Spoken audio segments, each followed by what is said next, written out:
আসসালামু আলাইকুম, welcome back to my channel. আমি আজকে আপনাদের সাথে শেয়ার করব আমাদের কিশোরগঞ্জ জেলার বিখ্যাত শুটকি শীতল বা বাঁশপাতা শুটকির বড়া রেসিপি।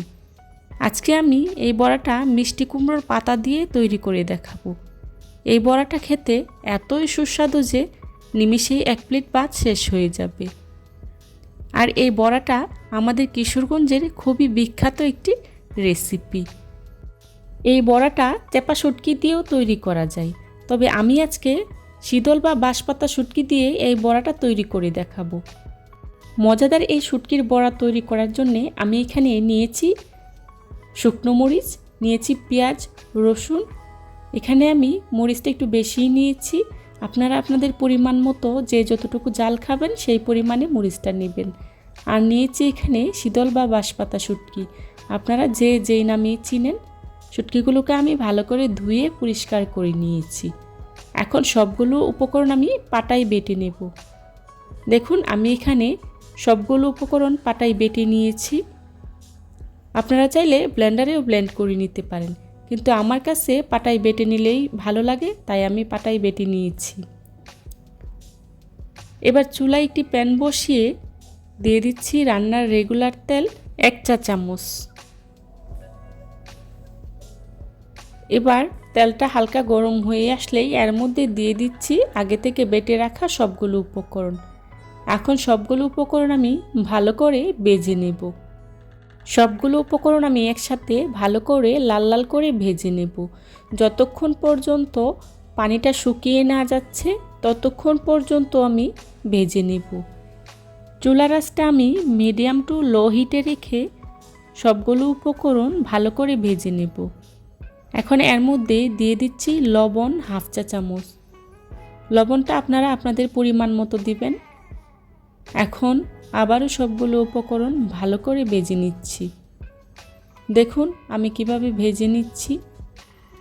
পুরোপুরি পানিটা শুকিয়ে গেলে চুলা থেকে নামিয়ে নেব। আমি যেহেতু পাটায় বেটে নিয়েছি তাই খুব একটা পানি ব্যবহার করিনি। যদি ব্লেন্ডারে ব্লেন্ড করতাম তাহলে অনেকটাই পানি ব্যবহার করতে হতো। দেখুন আমার ভাজিটা প্রায় হয়ে গিয়েছে, পানিটা পুরোপুরি শুকিয়ে গিয়েছে। এখন চুলা থেকে নামিয়ে নেব।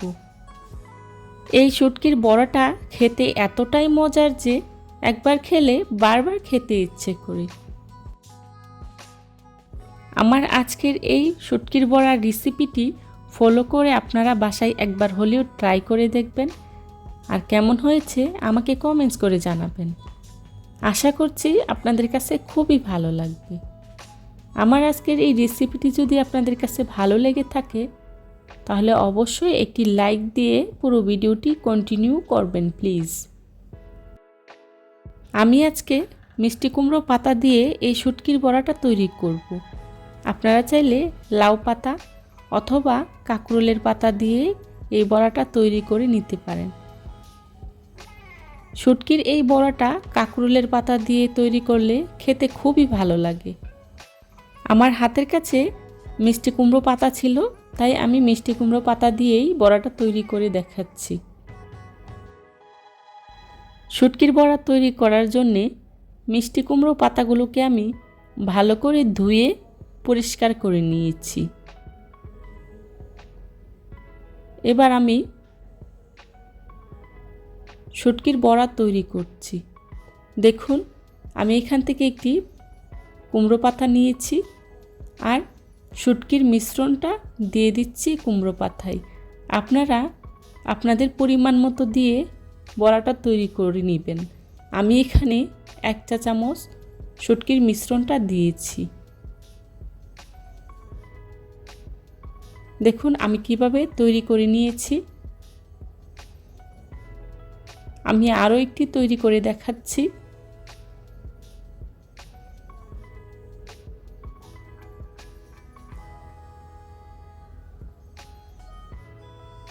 এই বড়াটা তৈরি করা খুবই সহজ আর খেতে খুবই ভালো লাগে। আমি আরও একটি তৈরি করে নিয়েছি।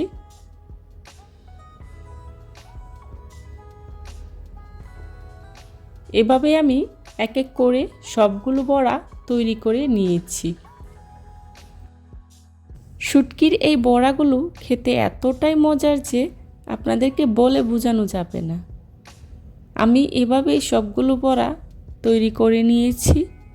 দেখুন বড়াগুলো দেখতে কতটা সুন্দর, খেতেও কিন্তু খুবই মজা হয়। এবার চুলায় একটি প্যান বসিয়ে দিয়ে দিচ্ছি রান্নার রেগুলার তেল 1 টেবিল চামচ। তেলটা হালকা গরম হয়ে আসলেই এর মধ্যেই দিয়ে দিচ্ছি আগে থেকে তৈরি করে রাখা শুটকির বড়াগুলো। দেখুন আমি কিভাবে শুটকির বড়াগুলো ভেজে নিচ্ছি।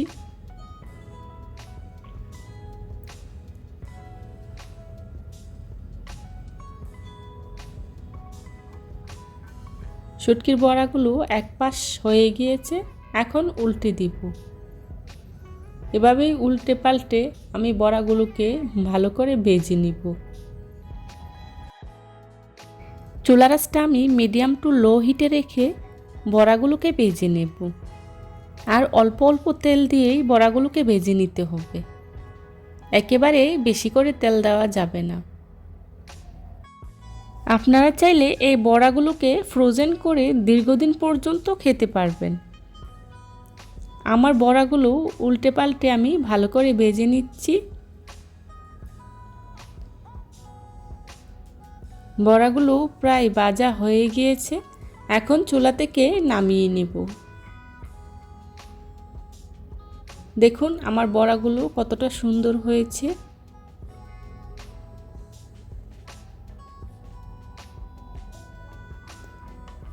এভাবেই আমি সবগুলো বড়া ভেজে নেব। চেষ্টা করেছি খুবই সহজভাবে আজকের এই রেসিপিটি আপনাদের সাথে শেয়ার করার জন্যে।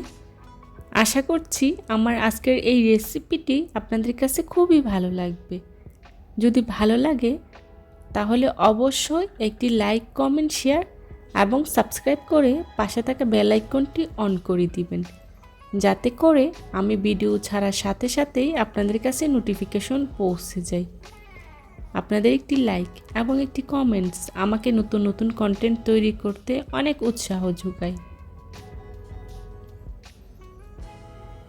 দেখুন আমার বড়াগুলো হয়ে গিয়েছে, আমি একটি সার্ভিং ডিশে সার্ভ করে নিয়েছি। এ ধরনের সব ঘরোয়া এবং মজার মজার রেসিপি পেতে আমার চ্যানেলটি ভিজিট করে আসবেন প্লিজ। যারা এতক্ষণ ধৈর্য সহকারে আমার ভিডিওটি দেখেছেন তাদেরকে জানাই অসংখ্য ধন্যবাদ। পরবর্তী রেসিপি দেখার আমন্ত্রণ জানিয়ে আজকের মতো এখানেই বিদায় নিচ্ছি। সবাই ভালো থাকবেন, সুস্থ থাকবেন। আল্লাহ হাফেজ। আসসালামু আলাইকুম।